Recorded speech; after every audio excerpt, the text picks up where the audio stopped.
حامدا و مصلیا اما بعد۔ دوستو اور بزرگوں، حضرت عبداللہ بن مسعود رضی اللہ تعالی عنہ سے روایت ہے کہ رسول اکرم صلی اللہ علیہ وسلم نے ارشاد فرمایا کہ قیامت کے دن آدمی کے پاؤں سرک نہ سکیں گے جب تک کہ اس سے 5 چیزوں کا سوال نہ کر لیا جائے گا۔ ایک، اس کی پوری زندگی اور عمر کے بارے میں کہ کن کاموں میں اس کو ختم کیا۔ دوسرا، اس کی جوانی اور جوانی کی قوتوں کے بارے میں کہ کن مشاغل میں جوانی اور اس کی قوتوں کو بوسیدہ اور پرانا کیا۔ تیسرا اور چوتھا مال و دولت کے بارے میں کہ کہاں سے اور کن طریقوں سے اور راستوں سے حاصل کیا اور کن کاموں میں اور کن راہوں میں اس کو صرف کیا۔ اور 5واں سوال یہ ہوگا کہ جو کچھ معلوم تھا اس کے بارے میں کیا عمل کیا۔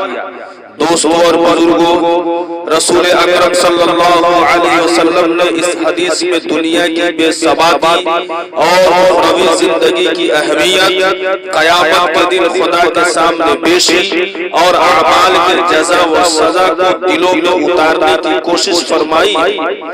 یہ انسان کی سب سے بڑی بدبختی اور ناعاقبت اندیشی ہے کہ وہ اللہ کے احکام اور آخرت کے انجام سے بے فکر اور بے پرواہ ہو کر زندگی گزارے اور اپنی نفسانی خواہشات کو اپنا مطمح نظر بنائے۔ اسی لیے قیامت کے دن جن جن اعمال کے بارے میں بات پرس ہوگی ان میں یہ 5 چیزیں خصوصیت سے قابل ذکر ہے کہ اللہ نے زندگی کی نعمت اور عمر کی دولت سے نوازا تھا، اس کو کن کاموں میں ختم کیا۔ عبادت گزار بندہ اپنی نیکیوں کو شمار کر کے کامیاب ہوگا اور گناہگار بندہ اپنے کرتوتوں کی سزا پائے گا۔ دوستو اور بزرگوں، اللہ رب العزت سوال کریں گے کہ ہم نے تم کو جوانی کی رعنائی اور قوت عطا کی تھی، اس کو کن مشاغل میں صرف کیا۔ جس نے کلمہ حق کی سربلندی اور عبادت الہی میں جوانی کی قوتوں کو لگایا، وہ عرش الہی کے سایہ میں آرام کرتا ہوگا۔ اور جس نے جوانی کی نعمت کو عیاشی اور آوارگی میں ضائع کر دیا، وہ اللہ کی رحمتوں سے دور کر دیا جائے گا۔ پھر سوال ہوگا کہ مال و دولت طریقوں اور راستوں سے حاصل کیا اور کن راہوں میں خرچ کیا۔ جس نے دنیا میں سخاوت کا مظاہرہ کیا ہوگا اور اللہ کے احکام کے مطابق مال کو خرچ کیا ہوگا، وہ وہاں عیش و آرام کی زندگی گزارے۔ اور جس نے شراب و کباب اور جوا بازی اور لوٹری میں مال کو برباد کیا ہوگا، وہ ذلت و رسوائی کے ساتھ عذاب میں مبتلا کر دیا جائے گا۔ اور 5واں سوال یہ ہوگا کہ جو کچھ بھی دین کا علم سیکھا اس پر کتنا عمل کیا۔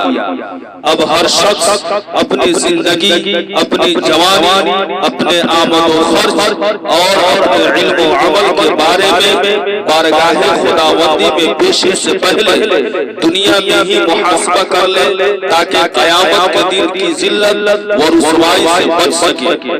دوستو اور بزرگوں، تجربات شاہد ہیں کہ آج کے مسلمان صرف لمبی تمناؤں اور آرزوؤں کی دنیا میں سیر کرتا ہے۔ اگر ایک طرف وہ دولت کے حرص اور زیادتی عمر کی تمنا میں لگا رہتا ہے تو دوسری طرف دنیا کی محبت میں مگن رہتا ہے۔ زندگی کی آخری سانس تک حرص و تما میں لگاتا ہے، یہاں تک کہ موت کی گھڑی آ پہنچتی ہے اور اپنے کیے پر کیف افسوس کرتا ہے۔ اس لیے مسلمانوں کو اس دن کی شرمندگی سے بچنے کے لیے اپنے نفس اور کاموں کا جائزہ لیتے رہنا چاہیے۔ اللہ تعالی ہم سب کو آخرت کی فکر کرنے کی توفیق عطا فرمائے۔ وآخر دعوانا الحمدللہ رب العالمین۔